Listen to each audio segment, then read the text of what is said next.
All right. Hi, everyone. My name's Matthew. I'm a postdoc at the University of Michigan, and I'm really excited to be talking to you about work that I've been doing with Emily and Santiago at MSU, looking to see how we can use phylogenetic analyses to improve the observability of large-scale evolution simulations. Just as a heads up, this talk is probably going to be more evolution-oriented than you would expect in this session. I swapped in here for scheduling reasons, so I hope that you'll humor me.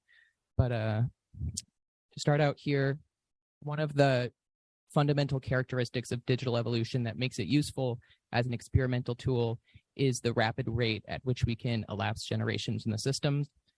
Take Avita as an example. The self-replicating computer programs in the system can perform about 200 million replication cycles a day on a single processor. Although these systems can perform replication cycles very rapidly, that doesn't necessarily mean that we can support large population sizes. If you kind of run out the math, the number of replication cycles that Avita can simulate is roughly analogous to the number of replication cycles that take place in one day in a flask in the Lenski long-term E. coli evolution experiment. And so fundamentally, if we stick to running our digital evolution experiments on a single processor, we're going to be kind of limited in scale to kind of, you can think of it as a single flask. Scaling beyond that is going to be really important to answering lots of the questions we're interested in artificial life, particularly with respect to major transitions in evolution, looking at large-scale ecologies, and kind of this all related to the question of open-ended evolution. And there's been some discussion lately about computational constraints meaningfully restricting the ability of our simulation systems to exhibit open-ended dynamics. And so in order to scale the systems, we're going to need to make use of parallel and distributed computing. And there's already been a lot of really good work in that direction. But one key challenge that we'll need to surmount in order to effectively use these large-scale systems as experimental systems is to maintain the high level of observability that we enjoy when we're simulating things kind of on the scale of a single processor. And the type of observability that I'm going to be talking about today that we want to be able to do on these large-scale systems, one of them is phylogenetic analyses. Phylogeny just refers to the history of branching events that gave rise to a extant population.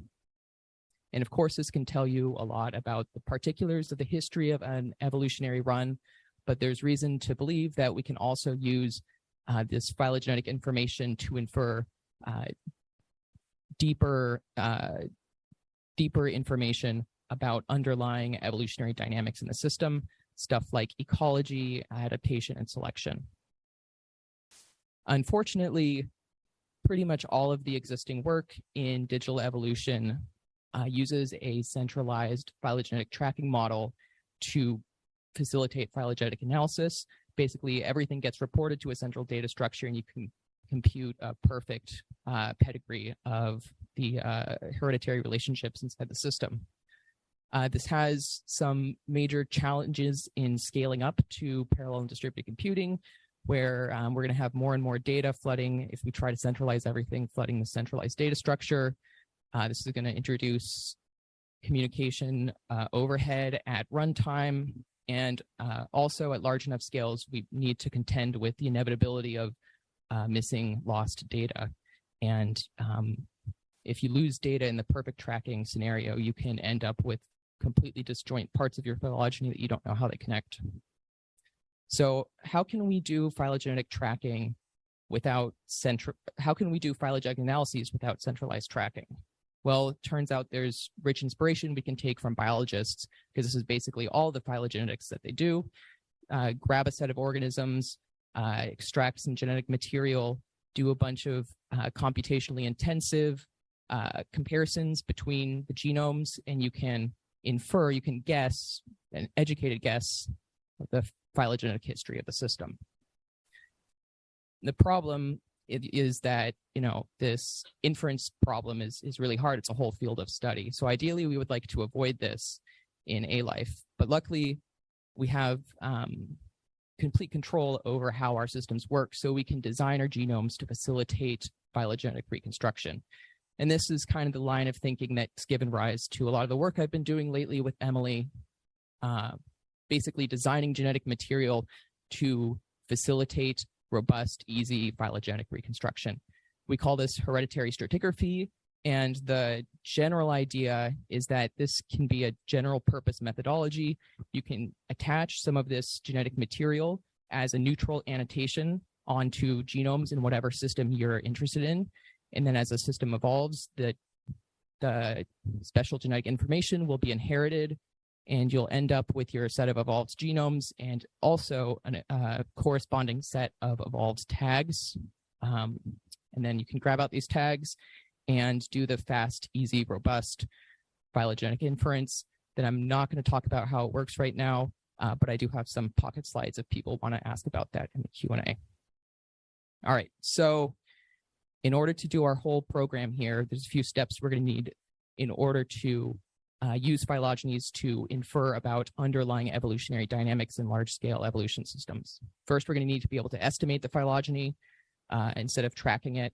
Second, we're going to need to quantify aspects of the phylogenetic structure. And then third, we're going to have to understand how that phylogenetic structure corresponds to underlying evolutionary dynamics. And because we're doing a reconstruction, we also need to account for the possibility of the reconstruction error, the systematically biasing our view of the phylogeny structure. So it turns out these first two are pretty well put together. We've developed good methodology to enable phylogenetic reconstruction in ALIFE systems in previous work with Emily, and turns out that biologists are really, really good at quantifying aspects of phylogenetic structure to the point where review papers are basically begging the field to stop inventing new metrics and just use the ones that they already have. But what's not so well established is how to recognize the signatures of evolutionary dynamics like ecology and selection in phylogenies, and how to account for the effect of reconstruction error on the phylogenetic structure. So that's what we're going to be talking about today. So in order to do this work, to figure out the relationship between evolutionary dynamics and phylogenetic structure, we need a model system where we can explicitly manipulate the underlying evolutionary dynamics. So we want to be able to run this system in different configurations, for example, with and without ecology, grab out phylogenies that come out of it, and then look at those phylogenies to understand their structure. And to do this, we use a really simple model that allows us to use large populations and long generational spans in our replicates. But the really important thing to understand about this model for the purpose of the talk is the different ways that we manipulate it to impose evolutionary dynamics. So in order to manipulate ecology in the model, we just introduce an explicit niching scheme where we have a set of defined niches, and organisms only compete with other organisms in their niche. In order to manipulate selection, under the hood, we're just using tournament selection, and so we can just change the tournament size. And in order to introduce spatial structure, we just add a simple island model with migration. So we've established the system that we're going to use to grab out phylogenies under different evolutionary conditions, but how are we going to assess the structure of those phylogenies? We went through the literature and we chose 4 different metrics to focus on that are generally representative of the different dimensions or aspects of phylogenetic structure. I'll briefly overview them now. The first metric to talk about is richness. You can think of this kind of just like the amount of stuff, the amount of history inside of a phylogeny. So I have a low richness, high richness example here. There's less stuff in the lower richness phylogeny. Regularity corresponds to kind of the internal symmetries of the phylogenetic structure. We use the Colas index to take this measurement. Divergence refers to the amount of evolutionary distance between different members of our phylogeny. And so you can see here, if you have longer branches before things start to come together, you're going to have longer arcs of evolutionary distance. And we also use a variant of a divergence metric that just focuses on the divergence between recent phylogenetic events. It just looks at sister taxa and sees how far apart they are. All right, so the first question is whether we can see aspects of structural effects of our evolutionary conditions on phylogenies. So I've got up on the slide an example phylogeny from one of our baseline treatments where we didn't add any evolutionary dynamics. And you can see when we add the different evolutionary dynamics, we see really strong structural effects on the phylogenies. So this is good. This is, we have stuff to work with to try to tease this apart and figure out the different effects that these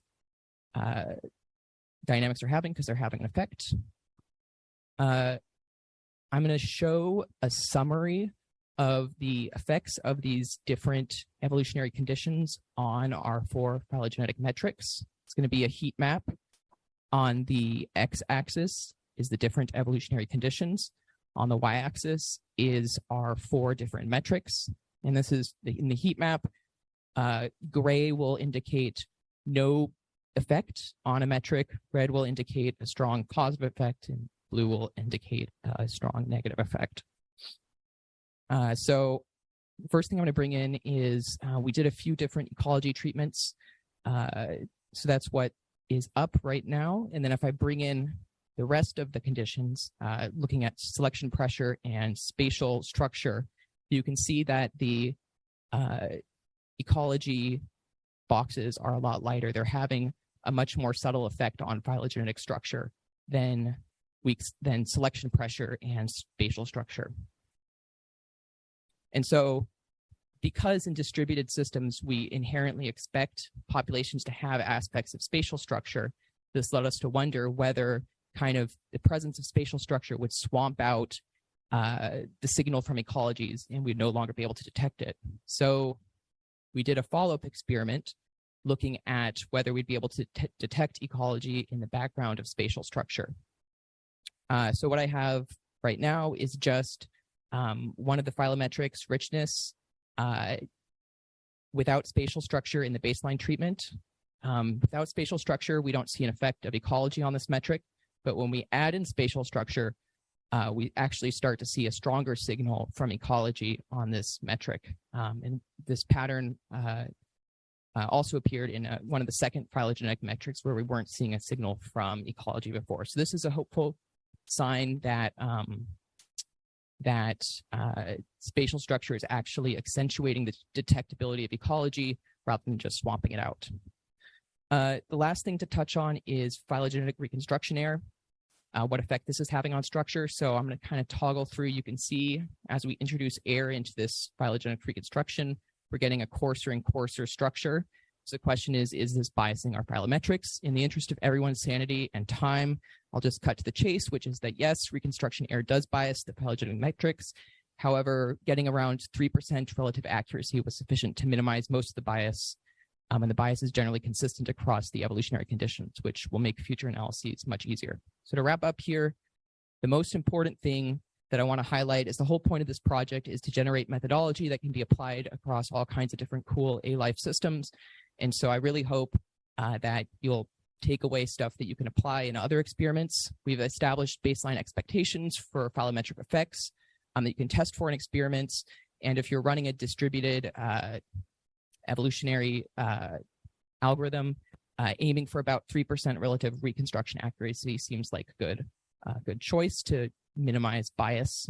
And all this software that has been used to perform this work is available as easy to download plug and play Python packages that you can just install using pip. And so it's easy to grab this and throw it into your own work.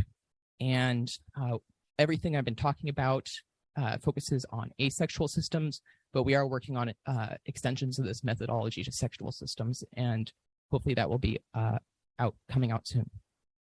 So with that, I'd like to thank my collaborators and institutional support, and I'll take questions. Thank you.